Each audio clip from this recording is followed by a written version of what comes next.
अस्सलाम वालेकुम, मैं हूं मोहम्मद शहबाज। आप देख रहे हैं मेरा यूट्यूब चैनल और आज की इस वीडियो में मैं करता हूं आपको बहुत ज़्यादा खुशामदीद। जैसा कि आप लोगों को पता है कि मार्च के महीने में एग्ज़ाम हो जाते हैं स्टार्ट, और एग्ज़ाम स्टार्ट होते ही स्टूडेंट्स की प्रॉब्लम में हो जाता है बेतहाशा इजाफा।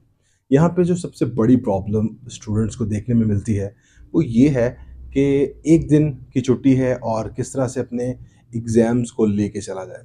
तो आज की इस वीडियो में आपके वो तमाम डाउट्स को क्लियर किया जाएगा। आई होप आप हमारे चैनल पे नए हैं तो हमारे चैनल को सब्सक्राइब कर दें, और अगर इससे रिलेटेड आपकी कोई भी प्रॉब्लम है तो ज़रूर कमेंट में लिखिएगा। I definitely make a video on that, definitely comment. So आइए वीडियो को स्टार्ट करते हैं। पहला पॉइंट जो मैं डिस्कस करना चाहता हूँ वो ये है कि बुक है, नोट्स हैं, एक्स्ट्रा क्वेश्चंस है बहुत सारे, तो कहाँ से रिवाइज किया जाए। तो इसका सिंपल सजेशन यही है कि आपको हमेशा अपनी टेक्स्ट बुक को फॉलो करना चाहिए। जिस टेक्स्ट बुक को आप क्लास में पढ़ते हैं, जहाँ पे आप मार्क करते हैं, नोट्स बनाते हैं और अपने की पॉइंट्स लिखते हैं, हमेशा से उसी बुक को आप अपनी रिवीजन में लेके आएँ।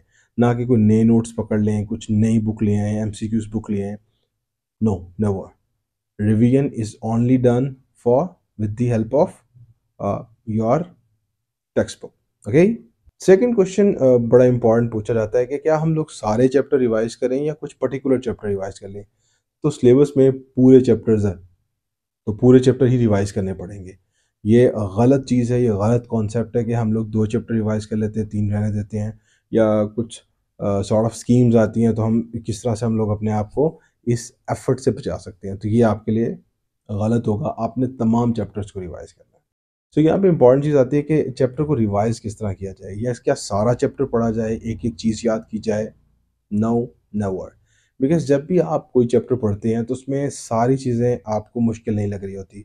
बिकॉज़ आप इस पॉइंट पे हैं कि उसमें 2 चीज़ें, 3 चीज़ें या 4 चीज़ें हो सकती हैं जिसको आपको अच्छे से रिवाइज़ करना पड़े। लेकिन बाकी चीज़ें वो आपकी फिंगर टिप्स पे होती हैं।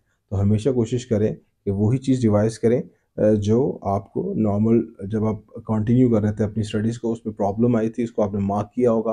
अब आप उस पे थोड़ा-सा एक्स्ट्रा टाइम पुट करेंगे।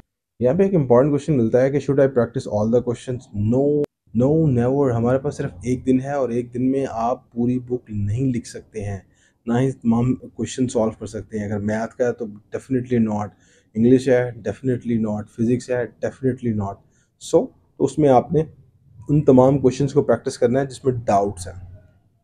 लेट्स सपोज अगर if I am a physics teacher, maths teacher, तो अगर मैं एक क्वेश्चन देखता हूँ, लाहौर बोर्ड के हवाले से अगर बात कर लेते हैं, फेडरल बोर्ड के हवाले से बात कर लेते हैं, तो वहाँ पे जो क्वेश्चंस है वो ऑलमोस्ट सेम आता है।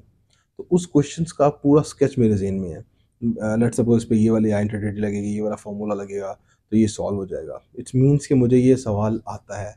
बट इफ़ आई थिंक मैंने एक सवाल को देखा है और मुझे वो स्टार्ट ही करना नहीं आ रहा है, it means I have a problem, I must have to solve. What we have to do, if someone send you a guest paper, WhatsApp paper, extra questions, very very important questions, so ignore all these questions at 1 day before exam. एक दिन पहले आपने वो तमाम चीज़ें छोड़ देनी है, उनको बिल्कुल भी आपने नहीं देखना है। आपने जैसे अपने टेक्स्ट बुक से रिवाइज करना है और क्वेश्चंस जहाँ पे अपने टेक्स्ट बुक के नोट्स बनाए हुए हैं उनको रिवाइज करना है, दैट्स इट, नथिंग एल्स। ये चीज़ें जब रिवाइज की जाती हैं 1 month before exam, not 1 day before exam, keep in mind. What time should I sleep? अब एक दिन है हमारे पास तो हम सारा दिन ही पढ़ते रहेंगे, सोएंगे कब, उठेंगे कब?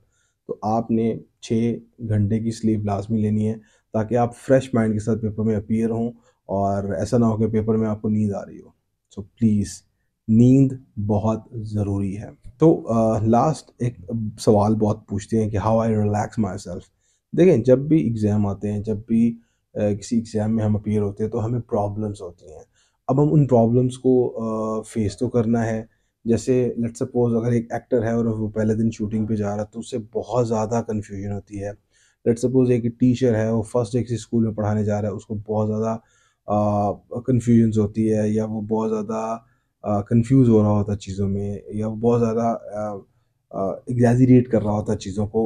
तो ये एक नॉर्मल चीज़ है, ये होती ही है।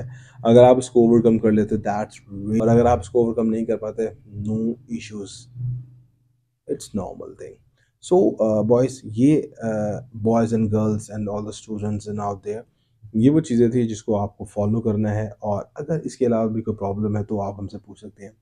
यहाँ पे मेन चीज़, एक चीज़ मैं लास्ट में ज़रूर ऐड करना चाहूँगा। सम टाइम होता है इस तरह से है कि अगर हम लोग एक पर्टिकुलर क्वेश्चन है, हम उस क्वेश्चन को कंप्लीटली छोड़ना चाह रहे होते हैं, गलत चीज़ है। मे बी अगर वो 5 मार्क्स का है तो you can achieve 2 marks, 3 marks. Rather अगर आप उसको छोड़ देंगे तो 0 marks, it means you have to try. उसके लिए अगर आपको किसी किस्म की भी एफ़र्ट्स लग रही हैं उसमें, अगर आपको टीचर्स की एफ़र्ट्स चाहिए तो या I am available, my number is there. आप हमसे रब्ता करें। अगर थोड़ा सा टाइम के लिए होगा तो हम बिल्कुल टीचर से फ्री सर्विसेज आपको देंगे। Thank you so much.